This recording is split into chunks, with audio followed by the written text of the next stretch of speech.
The empires of the land fight, expand, and conquer, but in the shadows is where the real power lies.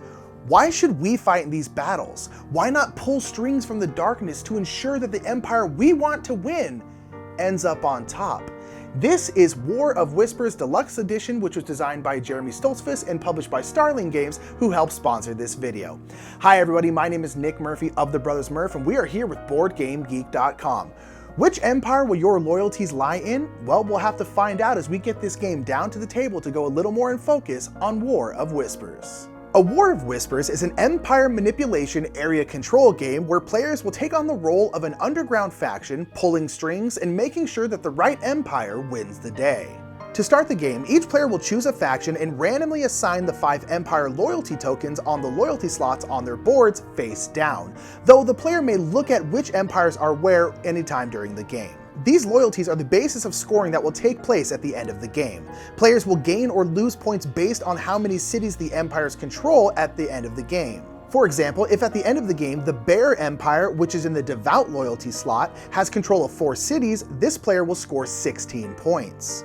The game will take place over 4 rounds. Each round, players will deploy their shadowy agents to the various empires to take actions and manipulate the wars. Players will begin the round, unless it's the first round, by removing one of their agents from the board, and then they will place new agents in turn order. Once each player has placed 2 new agents, the empire activates and the players get to pull some strings. Each empire has 4 council spaces, a sheriff, a steward, a marshal, and a chancellor, and they will activate in this order. If a player has an agent on a councillor, they will get to carry out one of the actions present on that position.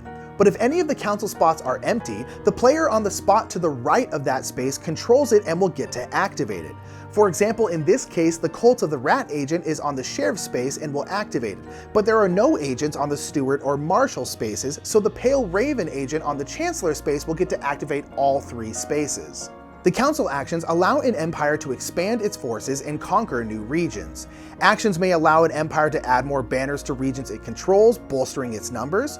They may also allow a player to draw cards from that empire, which can be played to affect the board and the outcome of battles. An action may allow a player to swap agents with another in the same council, activating their new spot immediately. And of course, an action can allow an empire to battle. When battling, the player will choose a region controlled by the active empire and invade an adjacent region.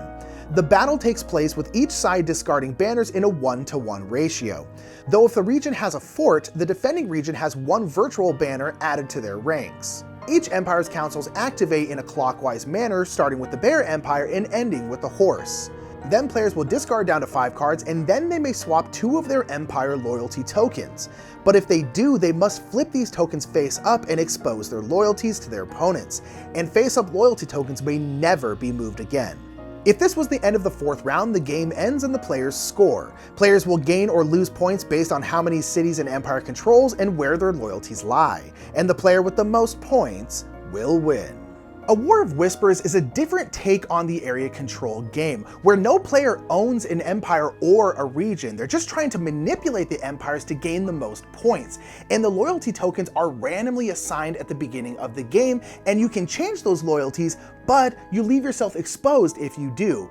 And if A War of Whispers seems like a game you'd want to pull some strings in, make sure to check out its page on BoardGameGeek.com and check out a review. And until next time, I've been Nick Murphy. We're here with Board Game Geek, and we've been going in focus on A War of Whispers. Have a great day.